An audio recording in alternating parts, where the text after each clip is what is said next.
Okay. All right, I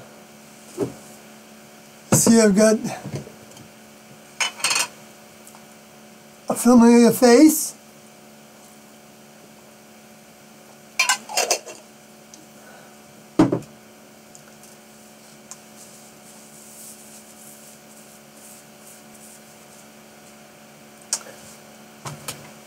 It's always good to be talking about Tiendo to other people.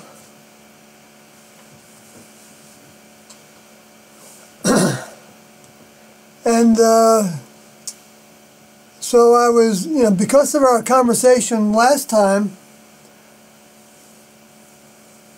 that I was having with the chat room, and Ben Zeller came up.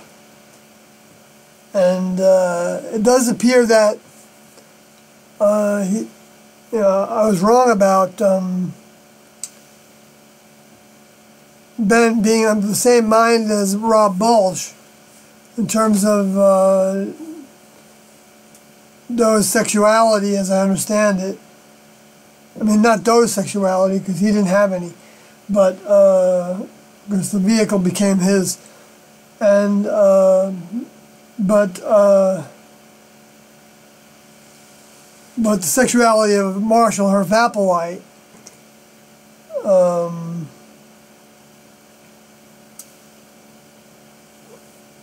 well, according to Rob Balch, I believe it was that had something to do with the fact that he was homosexual, or bi, perhaps, although he didn't. We knew that he had been sexually engaged in his life, and we knew that he was he had been with. He told us that in '88 Update, when that came out, he told us that he had been living with a male friend, I guess, or he had a relationship with a male friend, and that what he wanted actually was, he wanted a relationship that was exclusive, committed, I think is the word he used, and nobody that he was with over some years wanted to do that. And obviously that's, because he was waiting to make his commitment to his older member, T. Bonnie Nettles.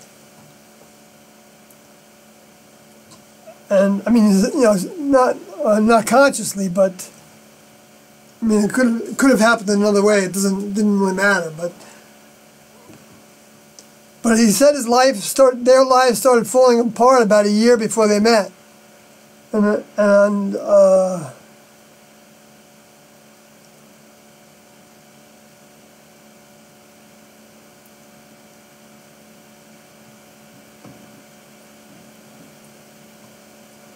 so, yeah, I think if he lost his job during that time, he didn't tell us about that. He didn't get that specific. He just said life falling apart. And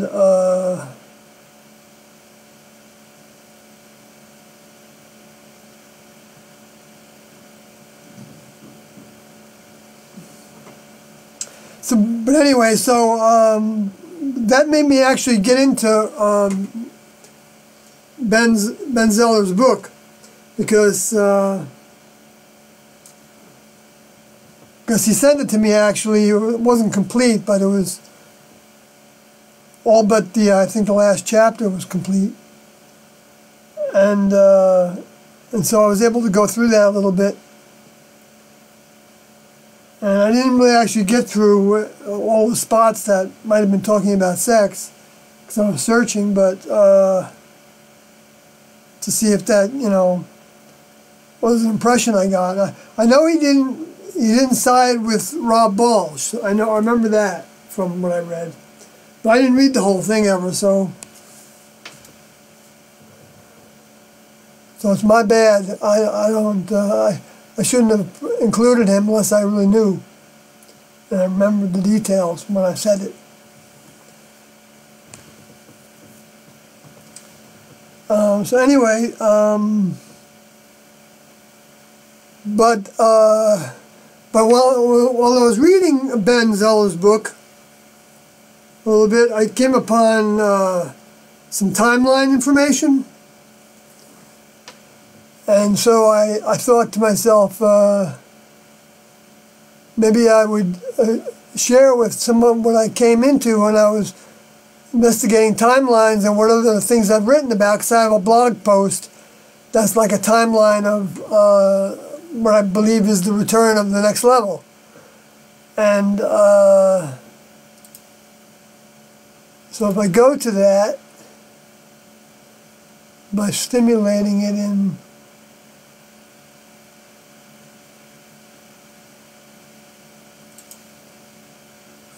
text pad, I guess, which I did actually have ready. I have to change my screen.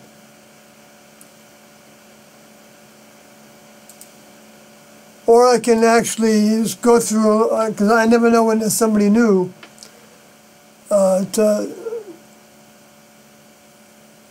these streams. And just go and quickly describe some of these objects that are on the screen. But if well,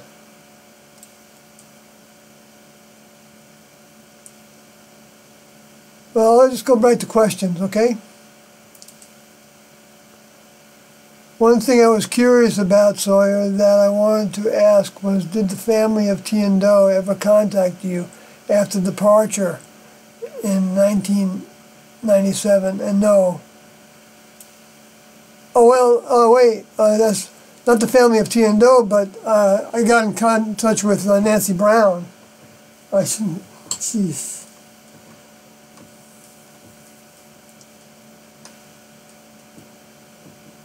Which I shouldn't be using her last name, and I hope people keep it to themselves, because I don't want anybody end up going there to try to find her. Although at this point, I think she's open to talking about things. She's been very open. She's done a lot of media, so maybe I shouldn't be worried about it. But it's just a pattern. It's just a way of the next level to not implicate anybody else in our beliefs, because we know our beliefs are, for many people, evil and cultish and deadly to the soul. The exact opposite. And we're seeing that now with this crazed person that just shot the people in Pittsburgh. And in a synagogue. Okay, so that's like acting out the hate against the next level. But they don't know how to translate it any other way except through some form of bigotry. Well, I'm not saying they don't know how to. They may be past that. They may not be looking how to, and they may be convinced of their self-righteousness, and that's the terrible thing about religion. You can justify anything with it. And that's why many atheists find themselves, that makes the most sense. When you see everybody that's supposedly representing the religions fighting against each other, I mean, they're not fighting literally in the on their pulpits and stuff, and in their quarters, and I don't think, but because they all have their enclaves, right, their protection from that. But when it trickles down to society, then you got people that, you know, end up seeing what it is and seeing the wealth that's involved and everything, and the hypocrisy and all that, and something else happened in their life, or many things that happened in their lives that they were hurt by, disturbed by. So you've got like a rabid dog that then just wants to strike out. And doesn't excuse it, but if any of the victims, according to Tian-Do, would be sent to their heaven, according to whatever that heaven is. It can be it can be in the first heaven, which would be like the spirit world, restricted to, you know, the near Earth atmosphere. I don't know how far away the spirits can actually go, but I know I believe they can imagine that they're on different planets.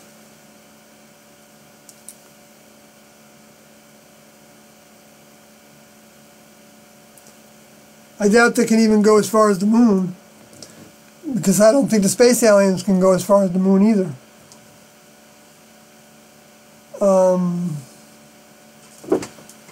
And I say that because Do said that the space aliens really weren't space aliens anymore. They were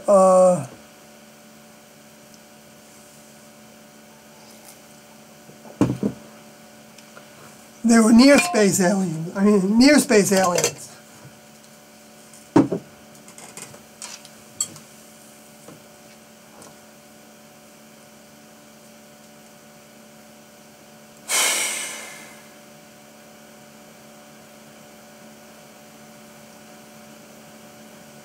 Wow, and it's like, you know, right on the heels of the bombs. You know, whatever that meant, I'm not sure, you know, for all we know, that was stimulated to happen, you know, because they wanted an excuse to, you know, like the false flag people are saying all along about things that did happen, like bombings and shootings and things, and I guess it's mostly shootings. A number of the false flag people that I've heard talking, you know,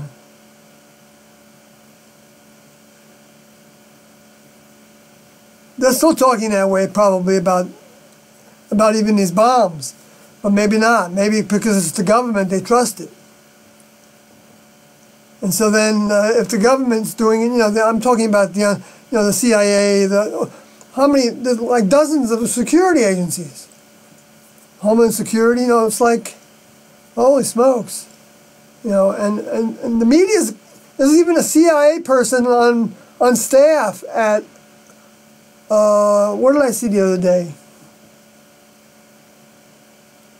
At, what network was that? CNN maybe?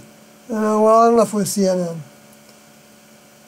But then again, you know, that might not even be true. That might be somebody just put that together. So we live in a time of near complete total confusion. That's the meaning of Babylon in the Hebrew. Confusion. It's one of them. Because of the way that they were confused, their language was confused by the next level, so that they wouldn't probably get too big for their britches too soon.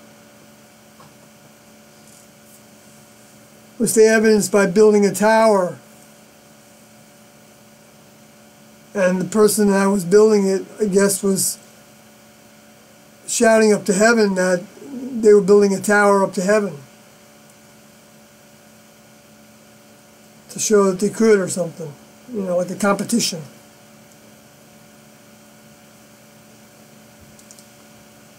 The next level was trying to actually what I think could be called tame the human animal. And T said that in so many words, but not in those words, but by saying that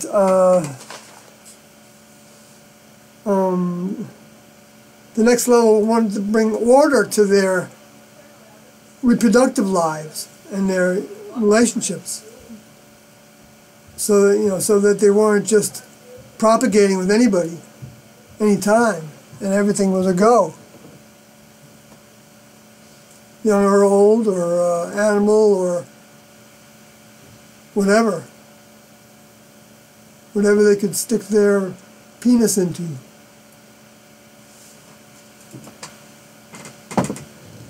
Actually, we didn't use that word. The word just said plumbing.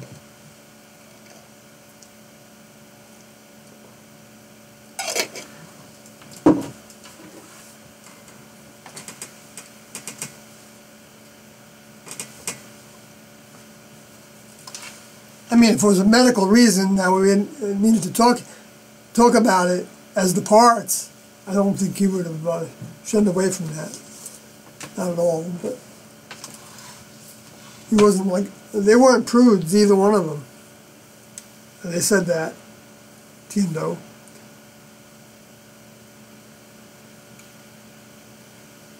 Well, I just learned from, actually, from my investigation, well,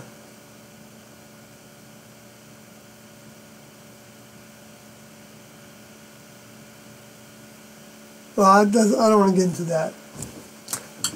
Well, I'll go back to the questions. All right. Some of the documentaries say that T and Do disappeared in the mountains or something for 2 years. Is that true?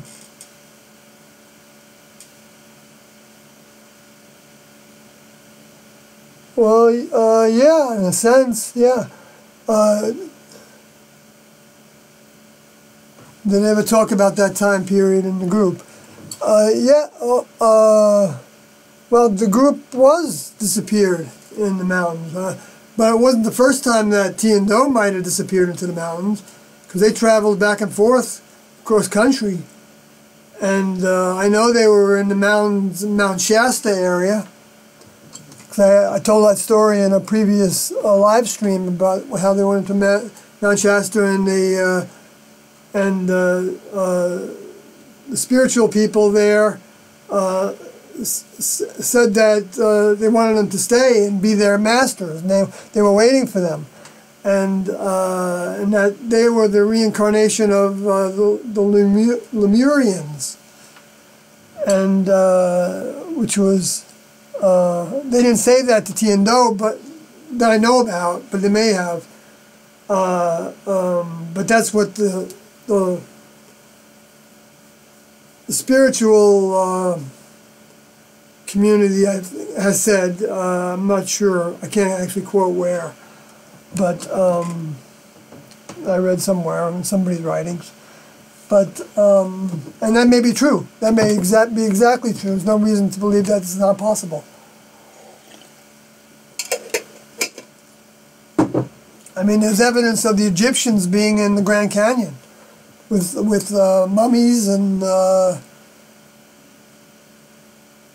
or mummy cases, maybe. With that, I don't know if they were. Well, I don't know. It got hushed up.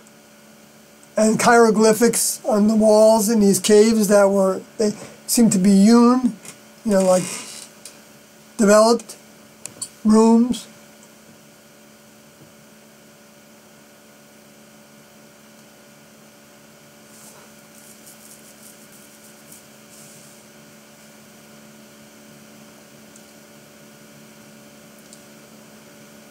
Anyway,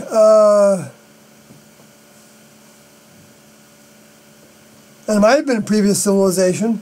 That's altogether possible. And North America would have been underwater, and up to the Appalachian Mountains, I guess, or maybe some of the other mountain ranges together, or the Rocky Mountains, I guess, right, would be the border there, most likely border in one part of it.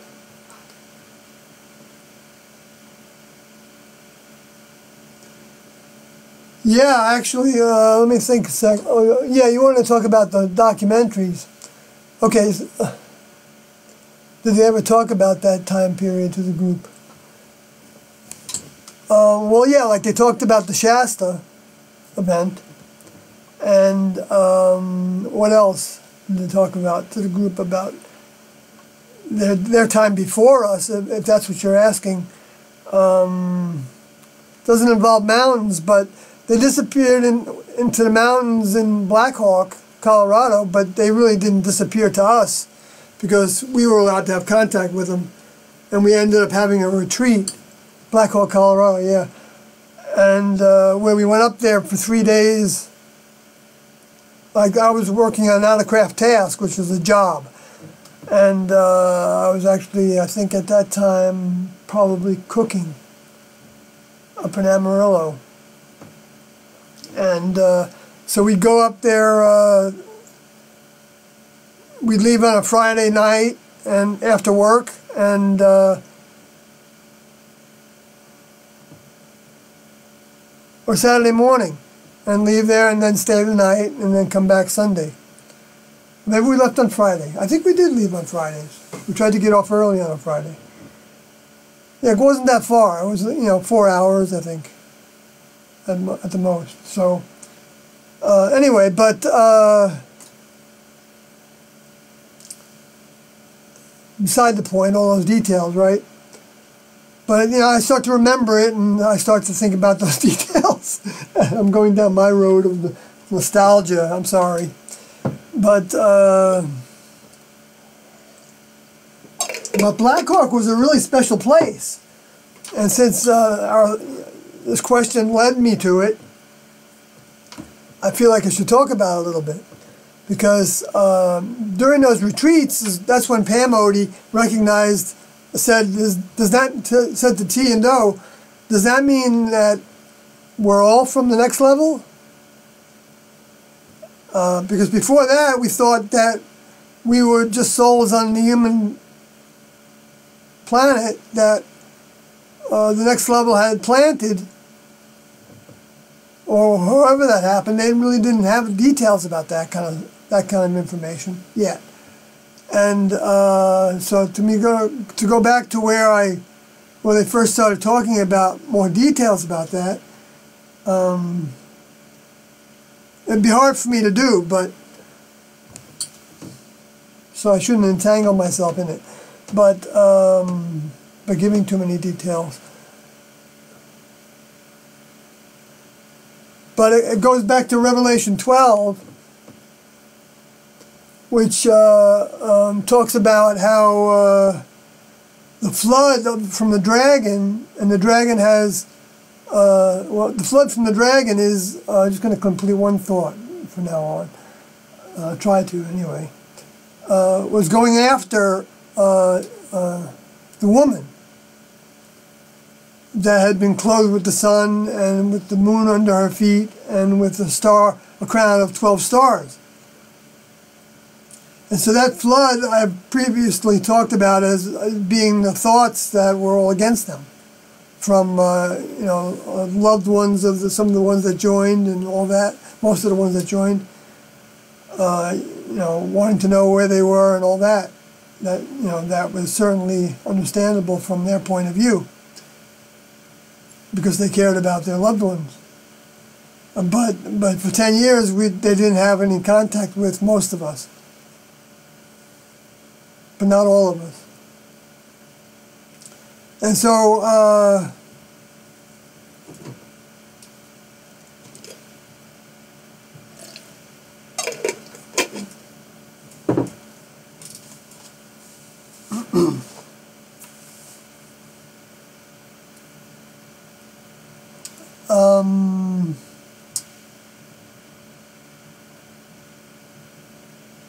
right, the way it says that in Revelation 12 is that she's given 2 wings to go to a place that's prepared for her.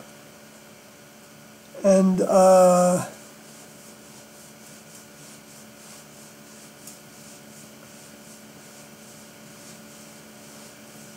maybe that I don't know what that means. I guess that means two crews.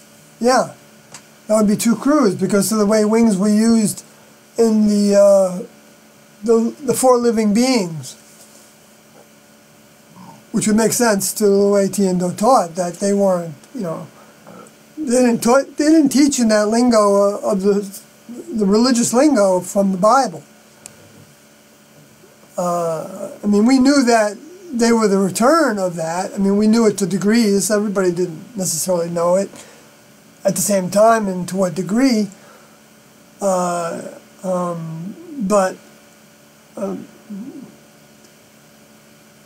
because some weren't tuned into that ever in their lives. That's another thing that happened with some people that dropped out, I think, early on. But I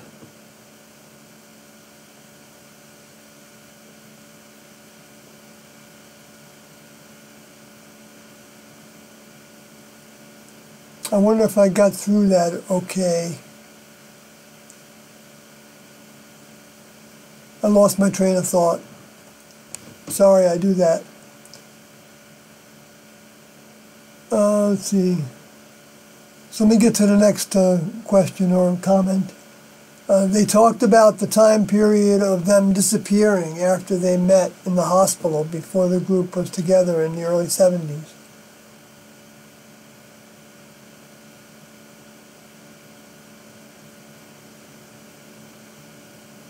Yeah, well, that's part of the Shasta experience also, because they spent time in Oregon, at Gold Beach. They ended up crisscrossing back and forth a little bit, and the evidence of that is in the UFO Missionaries Extraordinary book that Brad Steiger and Hayden Hughes authored, and from the interviews that they had with them. And but they ended up in Gold Beach, Oregon, a couple months later after they left Texas, after they left Houston. Oh, first they went to the hill country. Or maybe that's what you're talking about. Yeah, mountains. They're not really mountains. It's the hill country of Bourne, Texas. They did disappear. That's true. To everybody else but them, and what they told their students about. Of course, I didn't know them then, but yeah, Bernie is or Burn. I'm not sure which way to say it, or Born. I'm not sure which way to say it, but is where there's a place called Cave Without a Name, and it was a closed down tourist attraction when we were camping there on that property, and it was just a lot of scrub oak, small little oak trees, and but I won't get into the details of that camp, but that was a special place because right there is where where T felt like she got instructions to schedule a pickup and of a spacecraft about 5 years after they started out by saying that a spacecraft would pick us up, and that event, for anybody that hadn't heard it before, didn't happen, and so nobody picked us up, and T ended up saying that she had egg on her face. She felt like she had egg on her face. She told that to Doe. And Doe told us about that later, after she left her vehicle. And because of that, so she didn't even cower to it or anything. She owned it. She was willing to do that. She was willing to be in a position of being wrong, being seen as wrong, and not who they said they were. And that started actually the first time when they said that they would be killed, which happened in 1975. They said they would be killed and there would be a demonstration.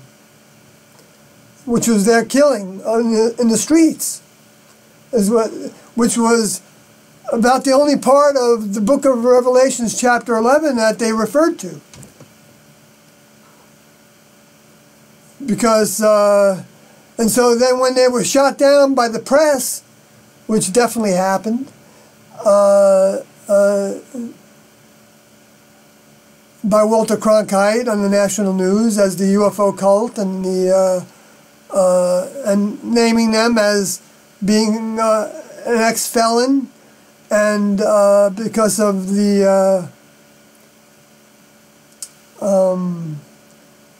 because Doe rented a car in St. Louis with his credit card, and then he kept the credit card. He kept the car too long, beyond what he was supposed to keep it for, and so they wrote, I think, letters. I think they said letters, plural. But it might be in the 88 update, and it might be on the Beyond Human tapes if anybody wants to go looking for that, because he did talk about that in both those places. And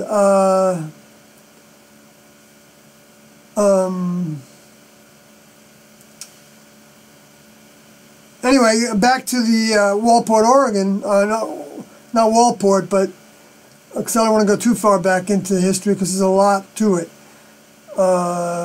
and that I witnessed. And so where was I going to? Oh yeah, because then when that happened, and the press came out, they were in Las Vegas at the time, in a hotel. And you can see the people's wheels turning. Yeah, they were probably spending all that money that was donated. Well, I don't doubt that they might have played the slots if they felt like they had instructions to. But I don't also doubt that they had no interest in playing the slots, because they had a classroom that was just forming, and they took that very seriously. And I saw that demonstrated for 19 years in total. 10 years from T and 19 from Doe. So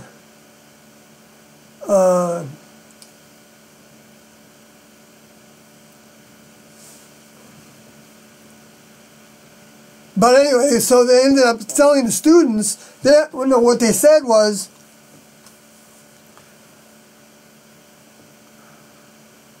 let me try to remember it exactly, because I haven't been talking about this. I start to lose what I don't talk about. I noticed that.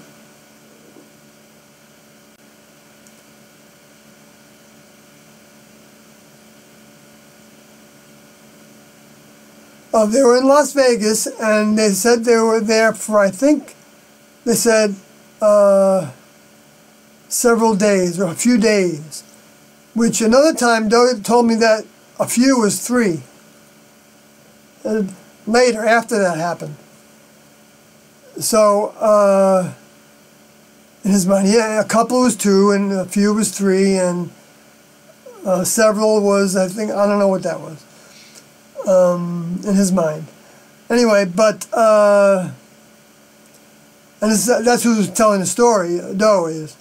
And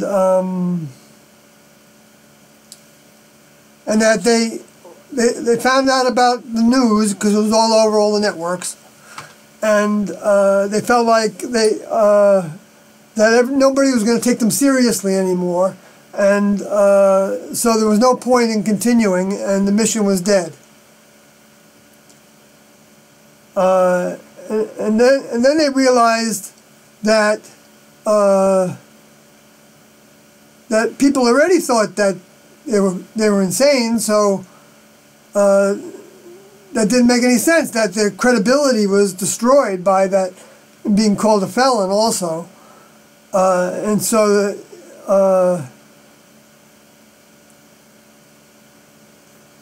but then they realized that because of what they were saying was, it was obvious to us, but they were so caught up in what was becoming this mission, this, this calling, you know, at first they thought before they had students that they were going to share the information and then they're going to go to the next town and share the information and go around the country sharing the information. And I guess they thought that would get them killed because, yeah, it would. But the thing is that the Luciferian strategy was to ignore them for the most part, what they were really teaching. So that didn't come out really in 1975. And it didn't need to because the next level didn't want it to because I believe, I can't say this because they told me this, a lot of things, they didn't say a lot of things. I mean, at meetings they said a lot of things for the duration of the meeting, but there were the things they wanted to talk about. And if they, you know, so I'm going down my thread here now, getting, you know, more and more into it. But it's, to me, it's all part of, you know, how can somebody understand a point of view taken out of context without painting a picture of where that point of view came from and the person that was being portrayed as talking about it and all that. You know, I know you can't give a whole history, of course, you never get anything said. But I'm not, you know, I just wish I could say it better and figure out which ones I could jump to, you know.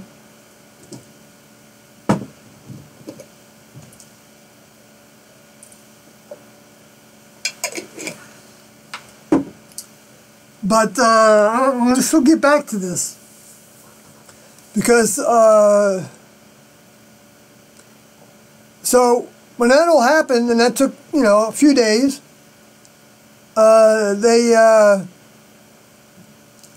then felt like they got instructions to continue from their older member, even though T was Doe's older member and Doe is our older member. And anybody that wants to look to him as their older member. And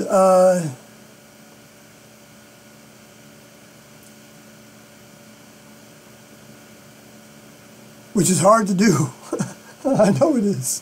I know it is because I had to do it all over again.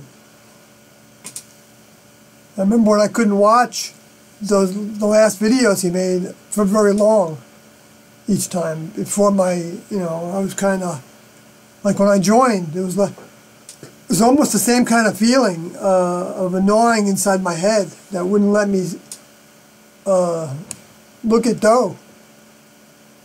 That's what had happened to me in 75 and 6, and I don't know how long it lasted, but I did outgrow it. But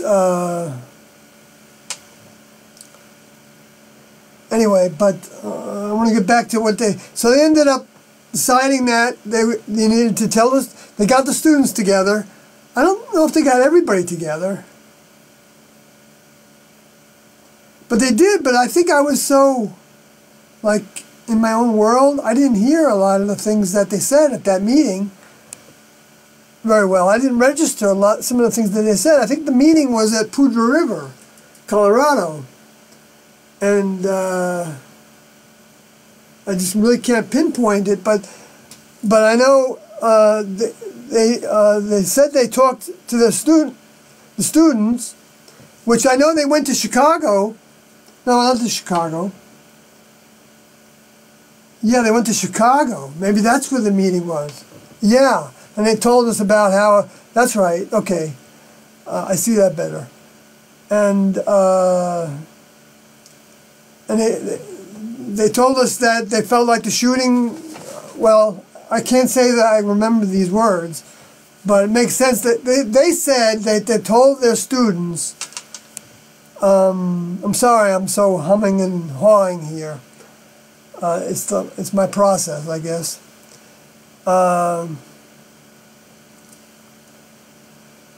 Now, don't lose it.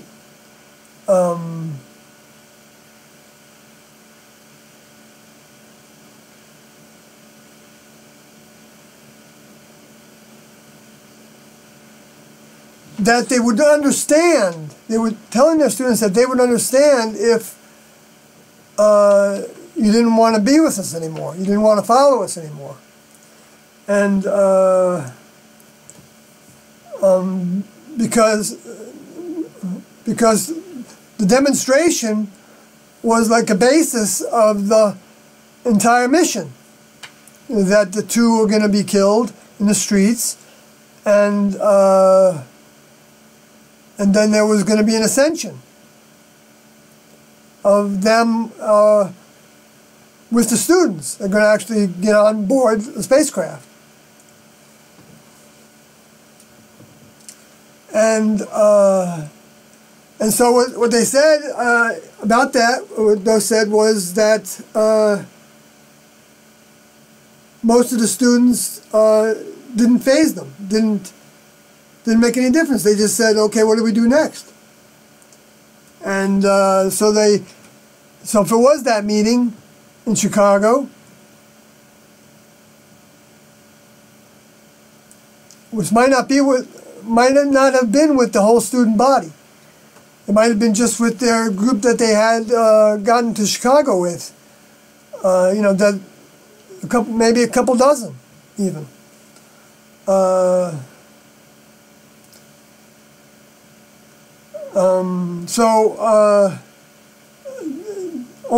Only they said, why? Right.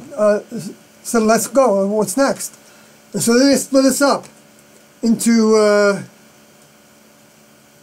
I think 4 or maybe 4 groups. And, because I think there were about 10 of us in each group. We had 2 or 3 cars. So 4 to a car, 8, 9, 10. Yeah. 3 cars I think we had at first. And the group that I was in. And we ended up heading south. Oh, you were talking about the mountains. And Bernie. I got way into this. So I won't keep on going with that story. I'll get back to the mountains. The hill country. And let's see. Well, maybe I just, put a period on that for now.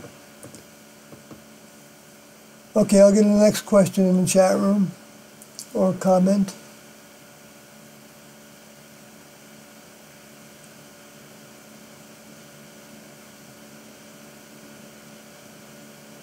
Well, I want to say more about Bernie, though.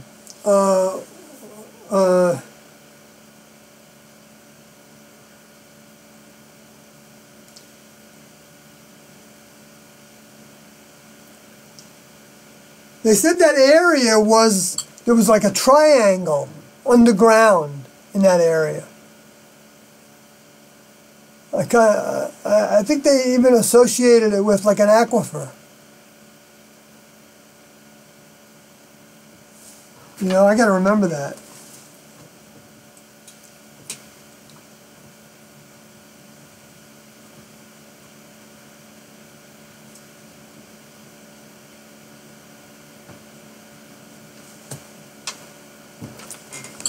Yeah, triangle.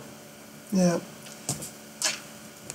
All right, because they didn't say anything more there about that, but that was the same area where a triangle equals a trine. Isn't that interesting? Because the Trinity, the way I see it, is the fact that T and Do were representing the Trinity.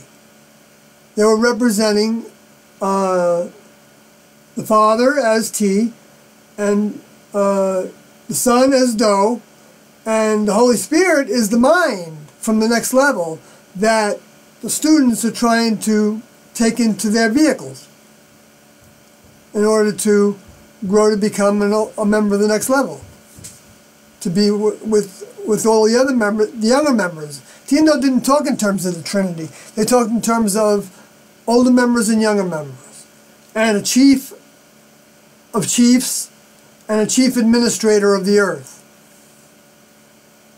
Those are the 4 ways that I can see that they talked about, or the highest source we can reach, or in the distant heavens. depending on who's thinking about it. And the highest source of truth that we can imagine, asking for the truth and projecting that asking is, into the distant heavens, among the stars. And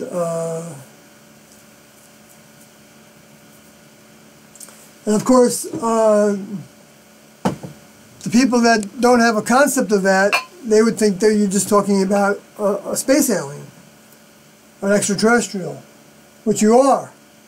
You are talking about an extraterrestrial, but not a space alien. Because a space alien, for anybody that might be new to this whole subject, is, according to Tiendo, are the fallen angels. And in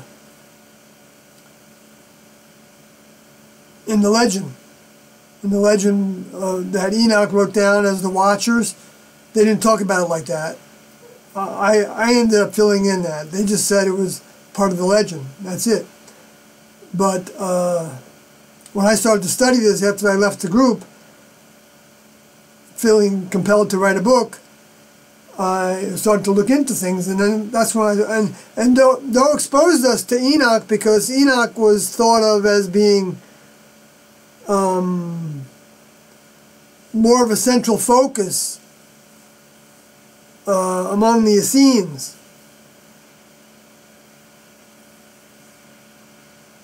But that might have been the second classroom, where the Moses was the first classroom. I don't know, because at the same time, maybe there were two parallel classes. No, they weren't parallel, though, because in the time frame, one came before the other. No, Enoch was, I'm sorry, I got myself confused.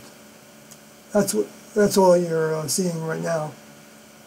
So I'm going to disconfuse myself and excuse myself for being confused. I won't go there any further at this point. I won't even try to correct the confusion.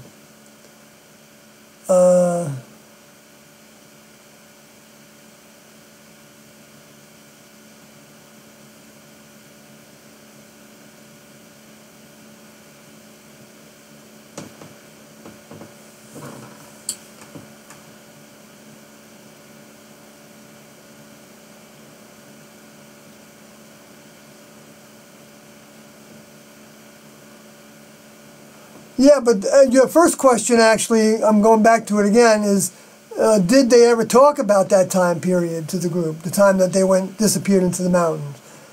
And yes, they did. That's where I'm getting some of this from, a lot of it from. They said they went to they told us this in a meeting maybe 2 times over the years. Or maybe T told us maybe they told us together when T was in her vehicle. I know T was in her vehicle the first time they told us that, and maybe Doe talked about it after that, when T was outside her vehicle. That's kind of the way it feels like it happened to me, to be exact as I can be. And that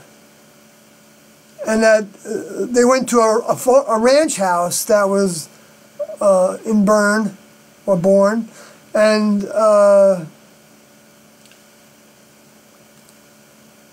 they spent, the way Doe wrote about it in the 88 update was that they spent about 6 weeks. Oh no, less than 6 weeks is what he said. Which made me think, oh wow, look at that. He's trying not to. He's naturally. That would be the natural way he'd be talking. So I can't say what he was trying to do or not to do by using that wording. But it was just coincidental that he was kind of implying it could have been, just short of 42 days. So it would have made it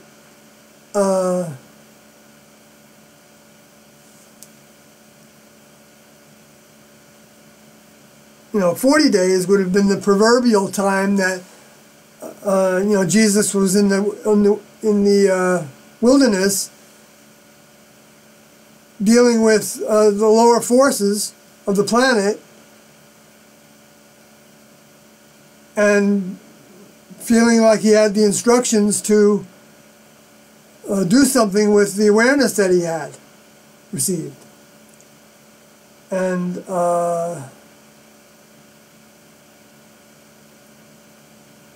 which is the same thing that T and Do were doing, and he talked about, because when they first met, they were just exploring. Well, I don't want to go to that yet, because I want to make sure that I get to what happened in Bern, Texas, during that time, during that less than 6 weeks.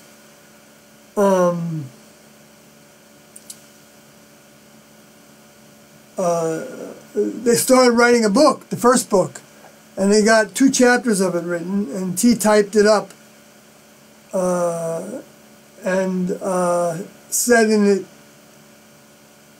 gave an indication in that book that what if Jesus returned as a man, as a man from Texas,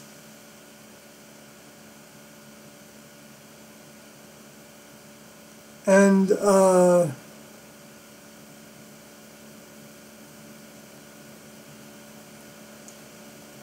I got to go back and look at what that was exactly, but that's the gist of it. She might have been more specific, giving some kind of employment or something. I don't remember now, so I'm not going to say make something up. But that she said that, so that's 1973, by the way, and it came up to February, is when I calculated approximately middle February.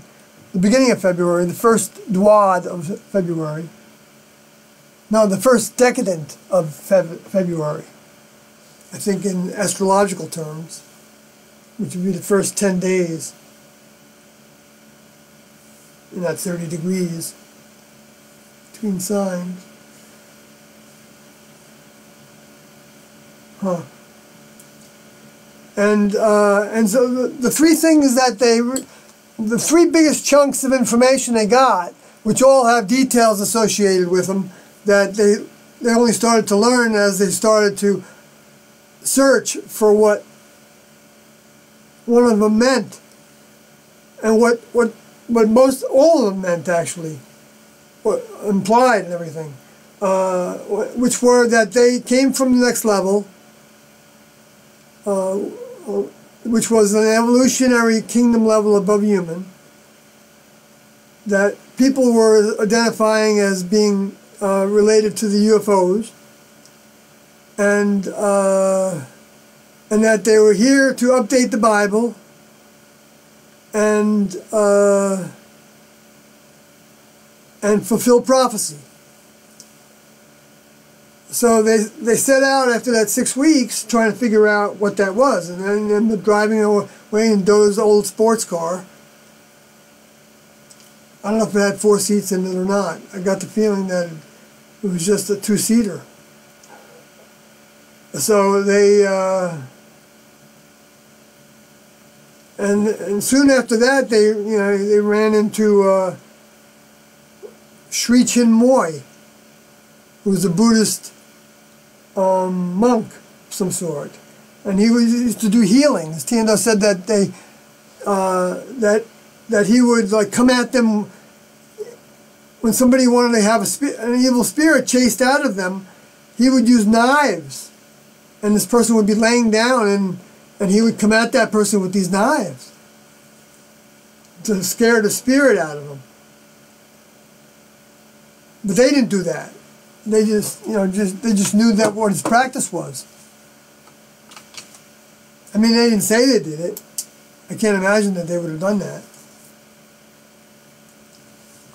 Trusted somebody like that, especially knowing that the spirit world was real, because T showed evidence of that with the seances that she did.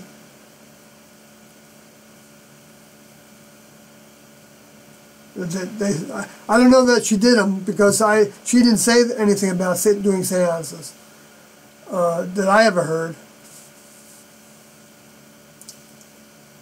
She only did I don't know how many she did. Terry, her daughter, would know, probably. Although, who knows, maybe Terry didn't go to all of them.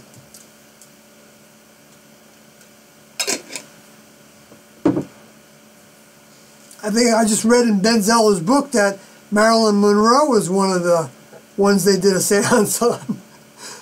So there's T's sense of humor. She wasn't trying to, you know. Maybe she was trying to teach people that spirits are real, because spirits are real. You know? I seemed to come into this life knowing that, and then it was proven to me after I left the classroom. Even before when I saw the evidence of it at first, I thought, you know, which the only evidence I saw, I was hitchhiking a lot. And we got picked up by this guy who was a spirit person, a spiritual person. Different terms. That was somebody that believed in ghosts. That's what a spirit, if you were a spiritual person, then you believed in ghosts. Not like it is now. People don't necessarily believe in ghosts now. They just think it's the betterment of their lives. More fulfilling, the fulfillment of their journey. Which it can be, also, of course, but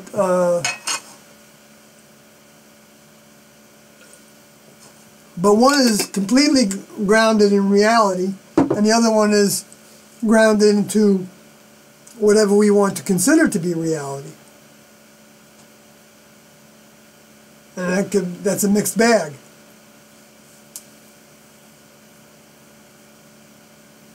But trial and error is what it takes to learn, you know, what things are giving me what I want.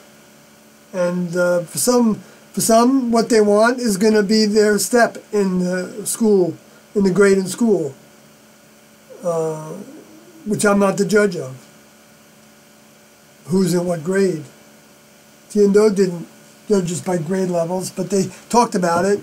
I've mentioned it many times in these broadcasts, but I never know when there's new people listening, so they taught that the whole human kingdom was a school of 12 grades, and in the first 6 grades you're working your way into the human kingdom.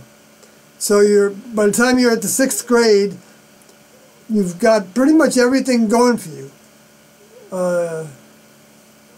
You know, your health, I guess, and your family life is in good shape, and you go to the Kiwanis Club for your civic duties once a week. You know, you have a religion that you're faithful to.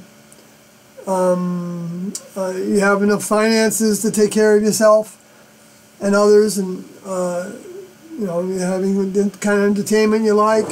You know, and so you know, you've got it all. And then the other 6 grades are the next level actually stimulates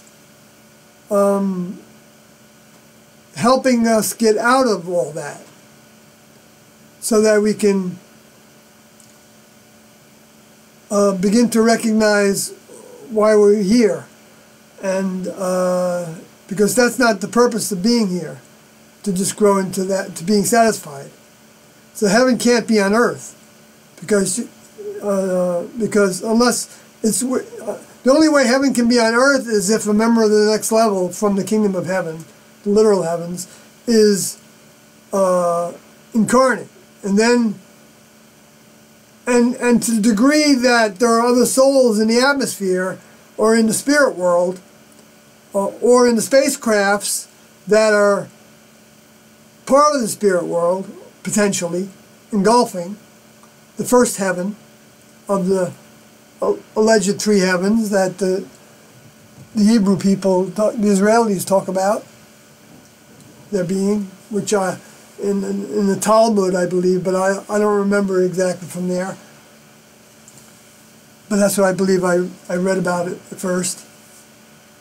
I know there's other disciplines or ideas that there's 7 heavens, and you know, that's also true, because heaven is where the souls and spirits go according to the structure of the heavenly database. You know, the areas of the heavens where some spirits can't go because they don't know how to go there. They don't know it exists, and so they can't see to go there. But they can be taught to go there by other spirits or souls that know that there's other places to go.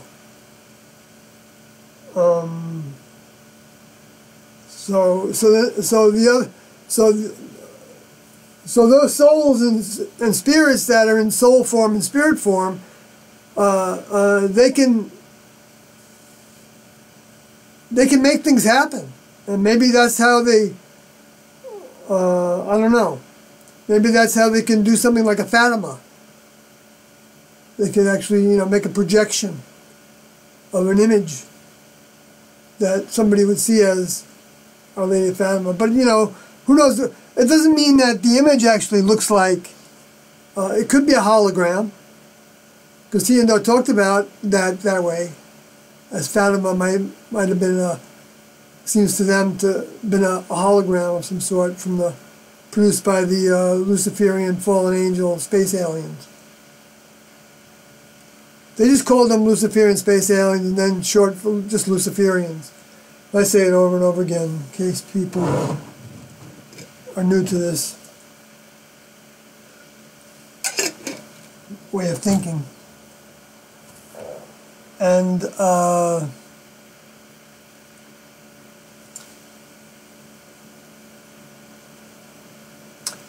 let's see, maybe I got to enough. Yeah, well, see, when that happened, though, I want to get back to that event where they told us that the mission was dead because we were shot down in the street by the national media.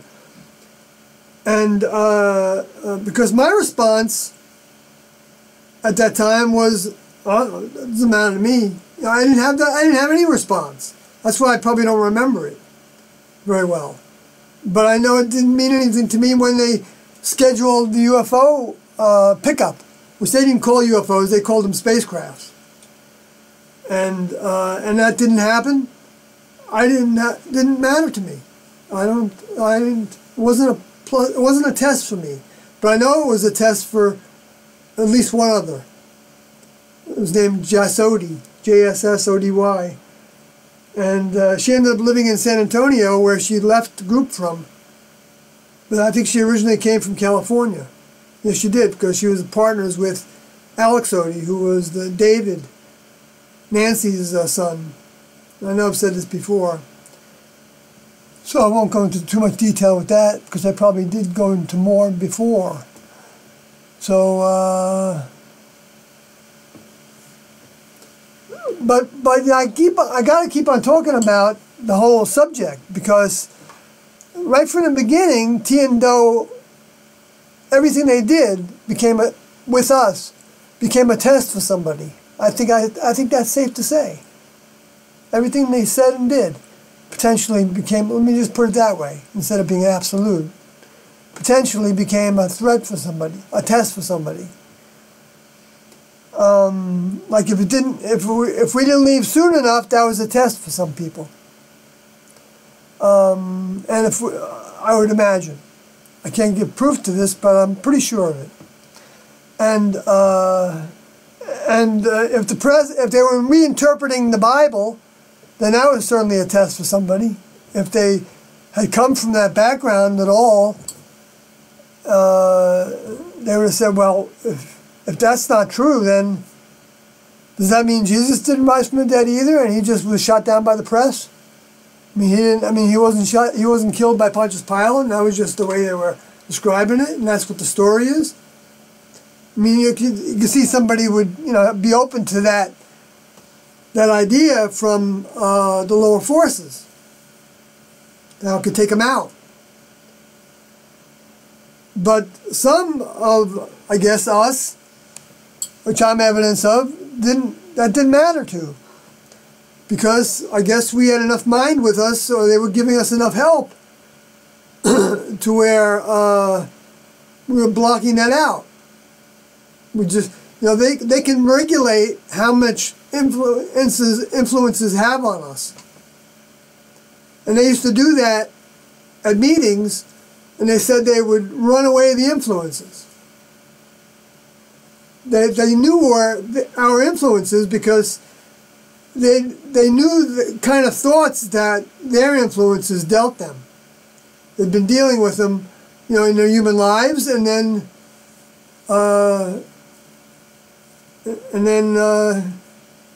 after they met.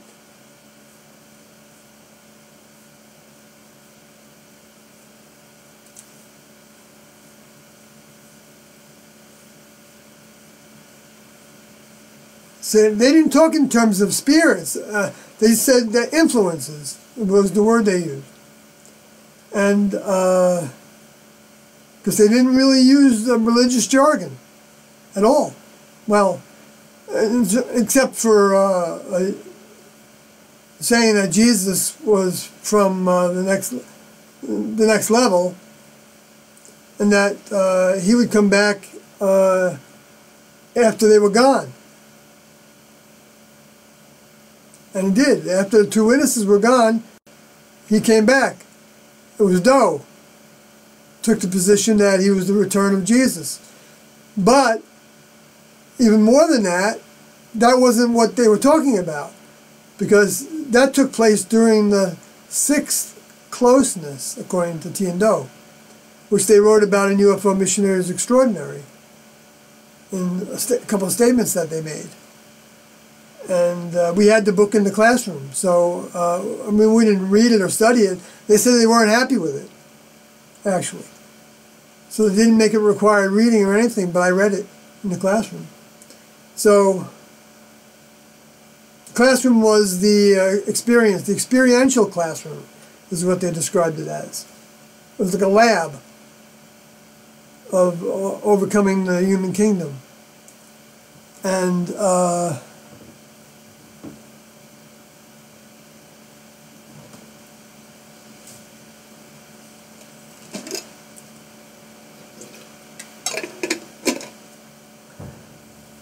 because at first they talked about human individual metamorphosis as part of the same statement one. That the human body was actually equipped to act like a caterpillar, physically and mentally, to transition by changing behaviors and ways and giving all their effort to a focus point of becoming evolutionarily above human. That sets into motion actually becoming a new creature. And that's what Jesus demonstrated. Took place and was finalized, well, not finalized, but was took place in a big way when he went up the mountain that was called the Transfiguration Mountain, which is actually transfiguration is the Greek word metamorpho. Interesting enough. Interesting enough, that is. Yes. I hear myself putting like a language spin on it. I think, stop that. You don't want to dramatize this. Sawyer, whatever you want. 3 SPM, I guess, is what I identify as on the stream. But people know me as Sawyer, and if they want some of the information, all the information I have actually, on T and Doe and the book I wrote and everything in digital format, tapes, audio tapes from the meetings, videotapes from the Beyond Human series, I believe are in there. You can just send me a note to Sawyer HG as in Heaven's Gate, SawyerHG@yahoo.com. I just need an email address for it. So, let's see if I want to go back to Yeah, because the testing continued, and when we got to Wyoming, which could be said that we disappeared into the mountains again, because to some people we did disappear into the mountains again. Having been throughout the United States, kind of south of there the whole time, except for Chicago. But certainly in the West, and that certainly was the wilderness. I mean, even though we weren't that far from the freeway, the closest town was about only 30 miles, which was called Laramie, about 30 miles, I think. And there were no facilities in the camping area, so we just put up tents in different areas, different parts. We were in groups at that time, so we had a little tent city that was spread out so that if anybody, there were, I think, some people that were assigned to drive around there, around the loop there. And so we stayed in the woods, away from that road. It wasn't deep, it wasn't thick woods. It was like small pines and, I don't know what kind of trees, but pine kind of trees, evergreens. That were sparse. They weren't, like the evergreens in the mountains of the Colorado mountains or the Appalachians.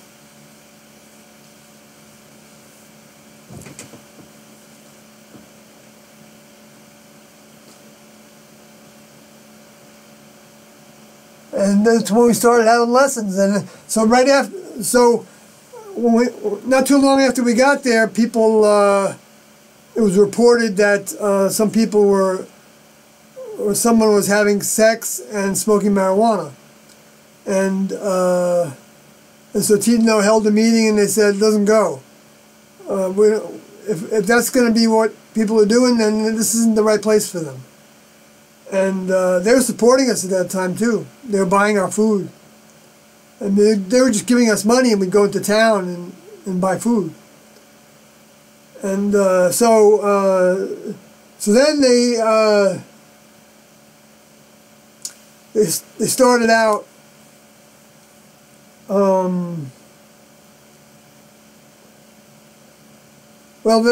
I'm not going to get into too many details because there's just too many to tell in a short period of time. I'll be even 3 or 4 hours like I've been doing these live streams before I'm worn out completely. But that's where we practiced not talking. We had like silence and then keywords. It graduated. A couple weeks on silence and a couple weeks on keywords only, and then a couple weeks on well, keywords only kind of stayed that way for a long time.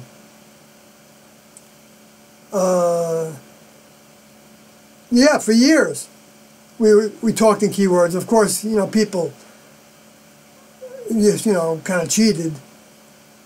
It would have been cheating, to not go beyond that. But we were also taught to be flexible, and to not and to be thorough, and to do a good job with our communication. And since we were partnered up with somebody that we may or may not have been attracted to, which both present a test, or even that we would, if we were in the world with them, we would dislike them, even.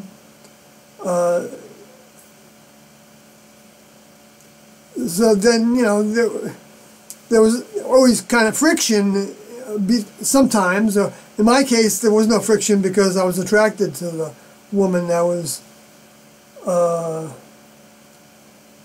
my partner.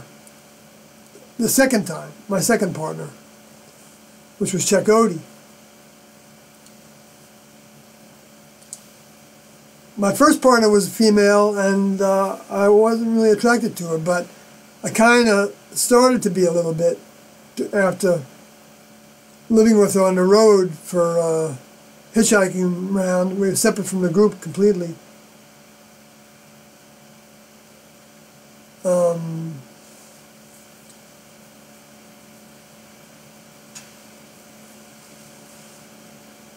But I never went anywhere with it in my mind.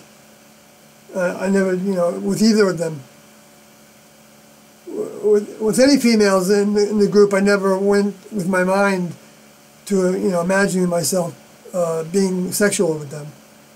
It was just, I just knew that I was attracted to them and their vehicles.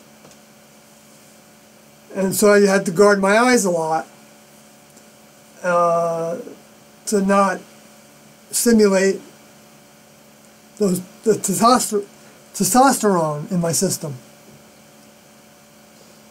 which I believe is a glandular secretion, or something, whatever the secretion is of the gland. I think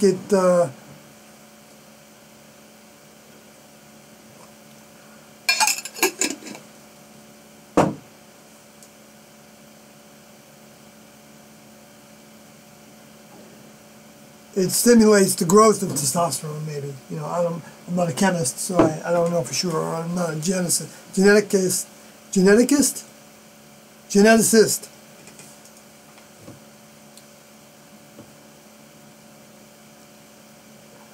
So let me think if I covered that, because what I wanted to get to was that. So then it snowed on us one time while we're up there in Wyoming, and it might have been a month or two after we got there, in July. No, it had to be more than that if it snowed on us. We got there in July of 1976, and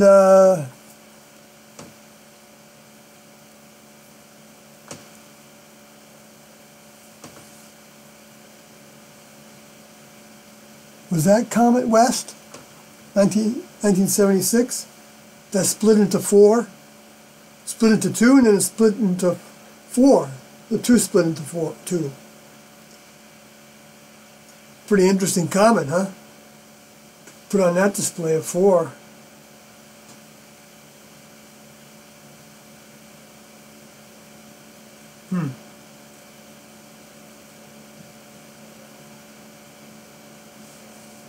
Four quadrants of the Earth. Oh, four! Oh, four! The fourth part of the events of the third trimester.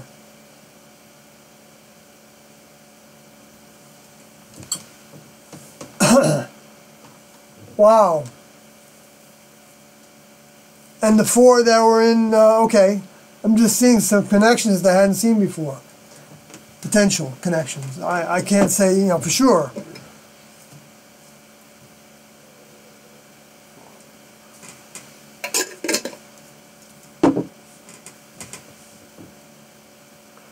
Anyway, so let's see.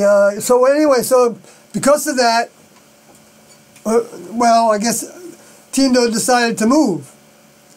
And so they, what I didn't know is that they actually gave different groups different instructions of where to go, which I think that didn't happen till the first campground area, which was south of Salt Lake City. Wait, no, north of Salt Lake City, because we came from the north. And so that when we got south of Salt Lake City and to the west and right above Tooele, the Army Proving Ground, where they used to shoot up bombs that would explode in the air. Well, maybe I just saw them, I don't know what they were shooting. Maybe they were missiles. But big explosions. when we got there, we went to one campground, and we were a bit confused about whether we should stay there. And then we ended up, we might have been there for a night. It was actually a real like tourist campground in the foothills of those mountains, the Wasatch Mountains, I think it was.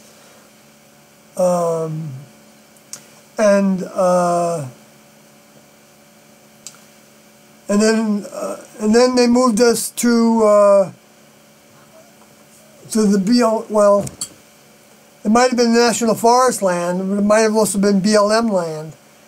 And we camped there, and when we were camping there, we found out Tiendo came to our camp and said that we made the first cut.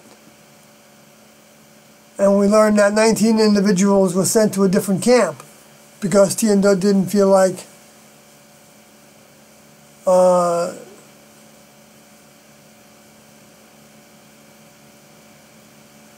they were showing that they wanted to give it their all. I guess that's the best way to say it. Show them. Perhaps by not following procedures still, you know, perhaps. Anyway, so, but I don't know, you know, if anything else was discovered at that time. But there certainly would have been a procedure to abstain from all sexuality and abstain from marijuana and tobacco and alcohol or any stimulants like that, and anything related to that, those two areas of discipline. And those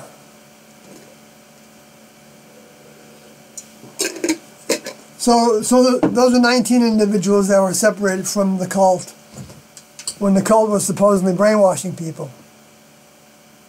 Well, I guess you could say that they were. They're being very selective of who they would offer their program of our washing our own brain of the human kingdom out. That was the program.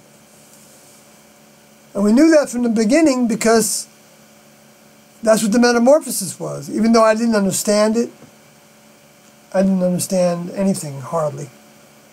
Well, I mean, looking back, I didn't understand it, but it made sense to me. That's all I say. All I can say, it just made sense to me. And I believed it. Even though years later I recognized there were things about it that I questioned, you know, but that's part of, you know, the and even things after I left the group I questioned, and I learned otherwise.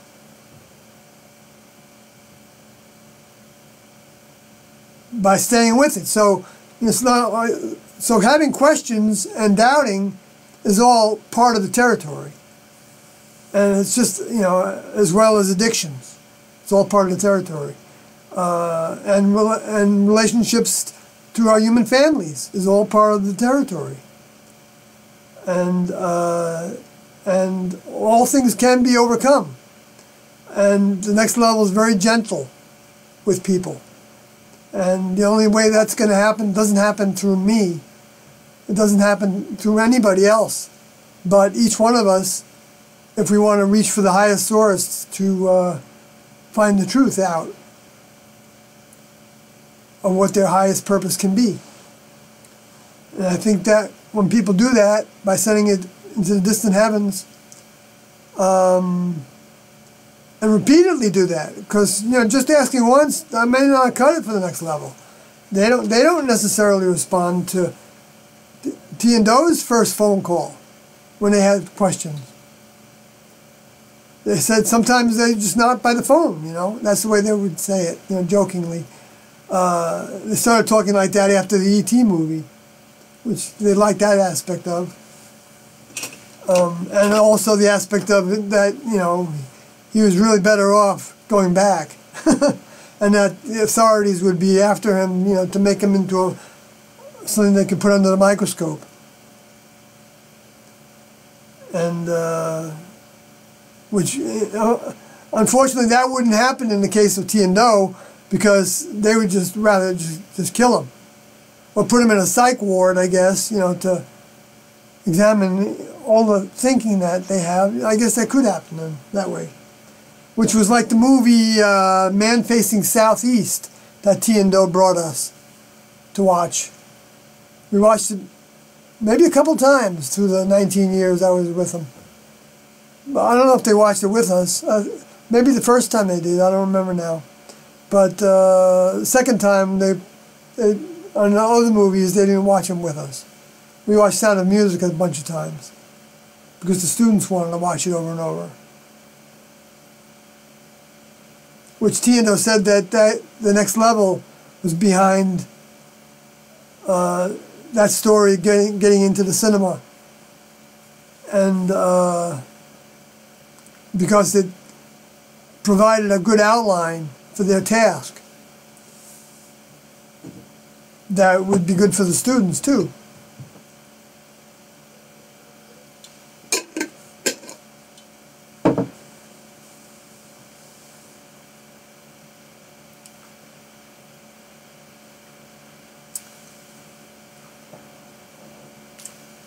Let's see, did I go far enough? I can keep on going with the way that we were tested.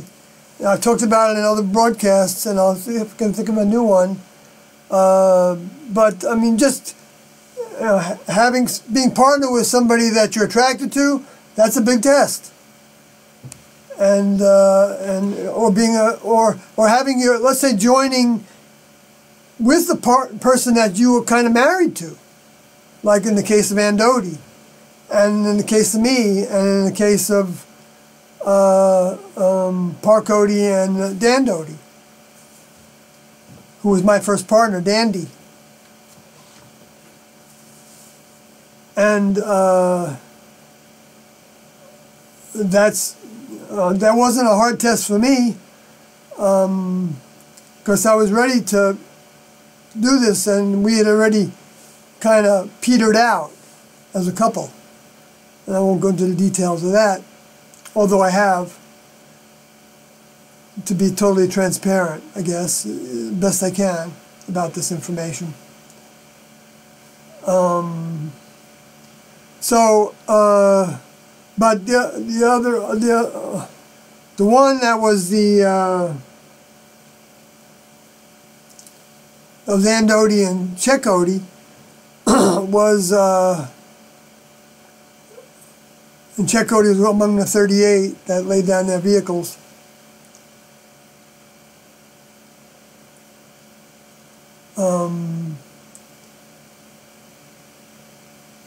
They joined together, and Ann Doty said in the podcast, the 10 series podcast, Heaven's Gate, it's on iTunes,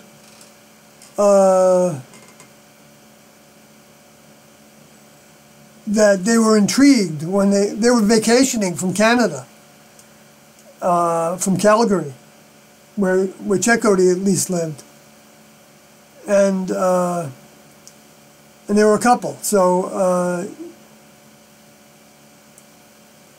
and that's when they went to the T and Do meeting at Walport, Oregon, the same one I went to, and.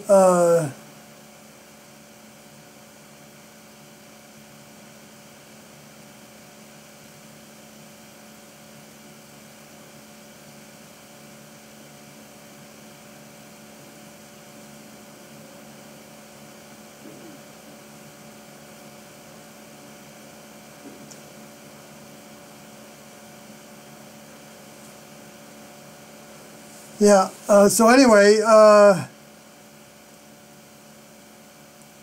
forgot why I was bringing up Ann Doty. Oh, tests. So when Chet Doty didn't, or when his partner, ex-partner, well, what he said in the podcast was that when they were sent back for visits, because T and Do sent us back on a visit in 1985 before she left her vehicle. But Do sent us back on a visit after T left her vehicle. And now I'm not sure which one, or if it was both of them, But what Frank said was that he was back on the visit. If Chakotay would have said to him, you know, let's just leave and go do something else, he would have done it, dropped it like a heartbeat, dropped in being in the classroom. And so that was a test. And so T and Do fostered tests. They allowed us to go with our doubts. They even stimulated us to think about whether we wanted to go back into the world and do anything or be with anybody. Several times, well, I don't know how many times they did it, but, you know, I might say like 4 times. I know Do did it, I think, at least 1 or 2 times. And T did it, I'm sure, a couple times. So they didn't do it a lot, okay?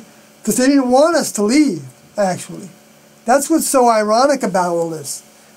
It's not, you know, I mean, I can imagine that lower forces would have people think, oh, they were trying to get out of it. They felt like, you know, they were doing a bad thing by taking these people away from their families. And they did feel the pain of that. It did weigh on them. And that's the flood in Revelation 12.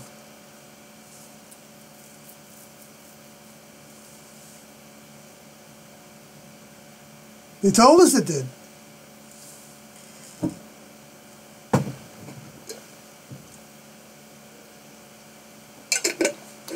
They only found out about it, really, through the work of Nancy.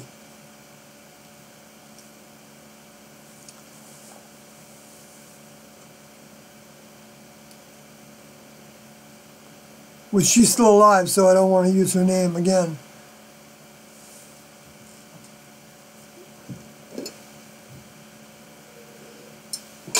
And she's the person that I was in touch with the most, whose son was Alex Odie, who was among the 38. So I visited with her in 1995. And she called me from the morgue when she identified his body. So we had, you know, we were, you know, I was touched by it too, and you know, it's a lot of pain people, you know, experience when a loved one, especially a child, is deceased before us.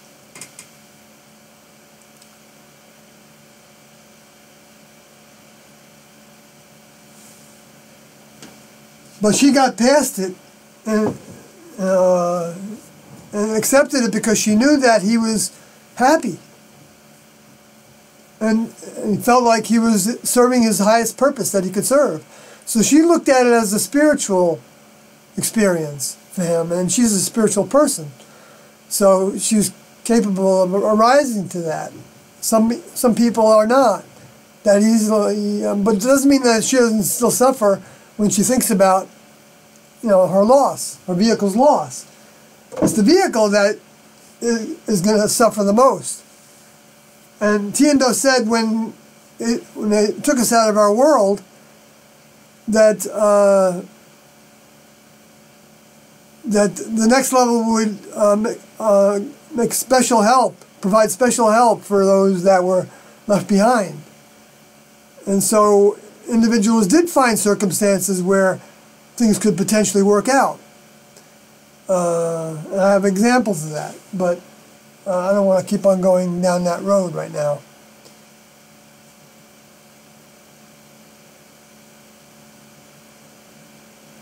So I won't go through the tests anymore. I mean, we tested when they sent us to movies, and there were some naked boobs, which they would call they called a bra a slingshot, so that it wouldn't stimulate the thoughts of what a bra stimulates for humans that don't even realize it stimulates anything. I mean, it still stimulates things. Some people is probably, you know, because everybody's got their fetishes. Well, I don't say everybody does, but maybe everybody does.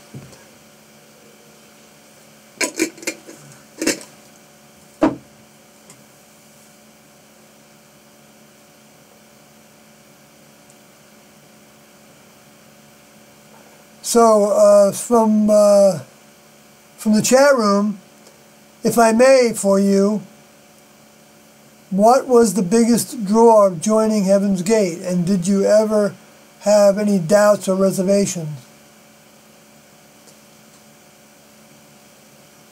I don't believe I had any doubts or reservations, and the biggest draw was it just, everything Tiendo said made sense to me. I knew I was a seeker.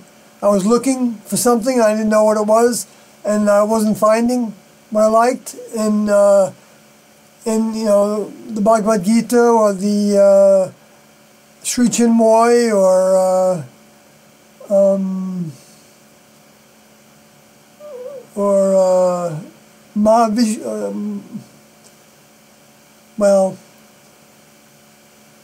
Maharishi Mahesh Yogi, or which started when I was very young. When I just, you know, for one reason or another, I just didn't want to join with those groups. And the Krishnas, the Hare Krishnas, the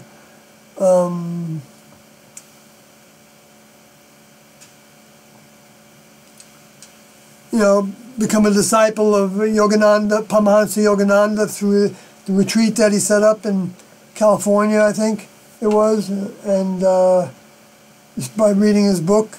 You know, I wanted to be enlightened. I thought that. You know, when I wrote Autobiography of a Yogi, when I read that, I thought to myself, well, that sounds pretty cool, you know, being able to see in 360-degree cinema, you know, all the time.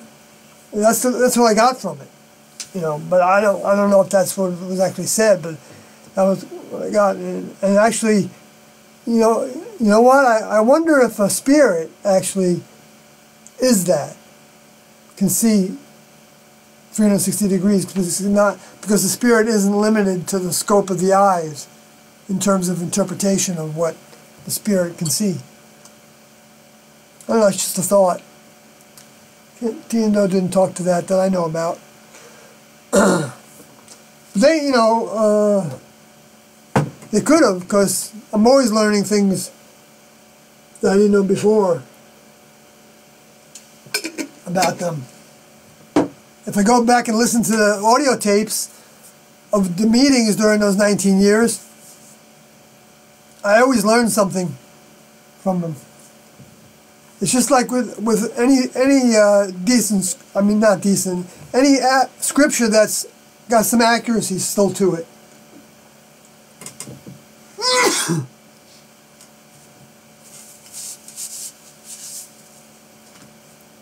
I mean, so like even with the Bhagavad Gita, where you've got stories that are pictorials as well, and you know the symbolism in there that we know about, but the stories can be perfectly real, and there's lessons to be learned from those things. Well, the human kingdom has 12 grades of lessons, according to Tiendo. And that there's many paths to the top of the mountain, but there's only one path to get off that mountain, the human kingdom mountain, and that is when you can be taken off the mountain by a member of the kingdom that's above human, and it's off the mountain, who reside in the heavens. They reside in outer space, on planets that that can be spacecrafts, like Pluto, or Ceres, or dwarf planet Ceres, or the Moon, or maybe Saturn. Who knows? Maybe all of them. Maybe less than that. But they potentially have bases in many places. Bases in many places. I like that.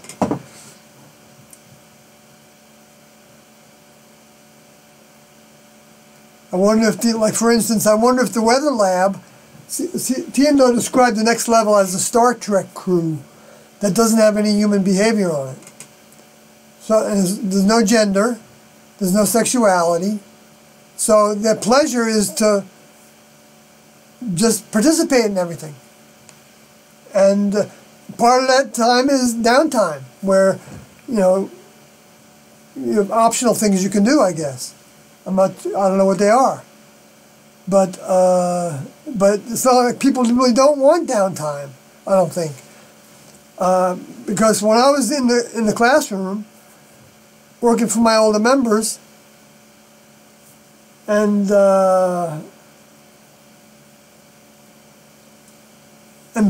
before my, they gave us a lot of things to do. Now those things were, the same kind of things we all do, okay, of course. So there's nothing, if your mind's not in the right place, then not the highest place the mind would be to accept whatever they gave us to do as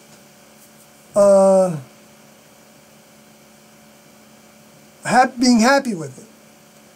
But they also taught us to ask for what's next from them, and to thirst for what else we can do, and what more we can learn, and how we can grow further. And so when we did that, while we were doing our tasks that we wanted to know what else there is, they gave us tasks. And I have an example. I was a witness to that. I was envious and jealous when there was a group of students that were working with T and Do more, and we could see them. They didn't hide from it. They didn't go behind closed doors. Sometimes they did. Early on they did. But that might have also been because we didn't have a big enough room for everybody to fit. And they were talking about things that were not necessarily everybody needed to know about. Like a car needed repairs, or some information like that. If everybody needed to know about it, then they held a meeting. So I went down a path there. So anyway, I joined. I'm not going to try to go back to where I wasn't dotting enough I's there. But, so I just gave a lot of points of view there. A little telescope view into a lot of different areas. But I want to get back to the doubts and reservations. See, I didn't really identify that I had those doubts or reservations, until I got past them, kinda. Well, maybe I never got past them though, in some ways. No, it was after I left the group that I really started recognizing that I had doubts while I was in the group, by not following procedure 100%. And I'm talking about like signing out a washcloth that had a specific use that was, related to cleaning up after a nocturnal emission that was considered to be energy off the top if we didn't do anything to stimulate it. Which I didn't do anything to stimulate, but I had some. And so they had a washcloth that needed to be signed out, and with instructions to use that to clean yourself up if it happens in the middle of the night, for instance. And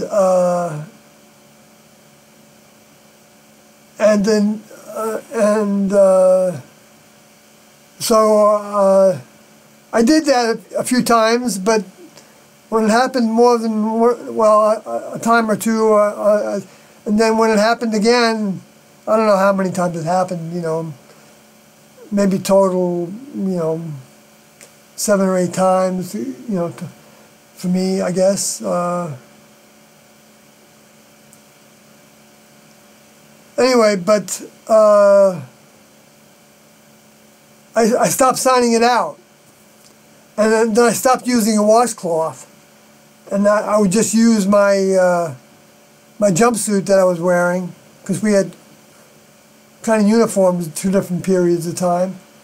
I didn't even have that problem. I didn't have any nocturnal emissions until 4 years after joining.